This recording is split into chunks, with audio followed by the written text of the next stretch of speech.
আসসালামু আলাইকুম। আজকে সকাল 10:30 থেকে 11:30 বা 12টা পর্যন্ত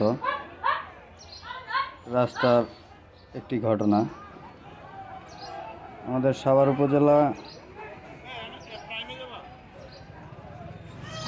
পাকিজা গার্মেন্টসের সামনে ইউটার্ন মোড়ে অটো শ্রমিকদের একটি বিক্ষোভ শুরু হয়। সকল অটো শ্রমিক আন্দোলন করে যে হাইওয়ে পুলিশ প্রতিদিনই অটোরিকশা হাইওয়ে রোড থেকে ধরে নিয়ে যায় এবং প্রত্যেকটা রিকশা থেকে 2600 টাকা করে নেয়।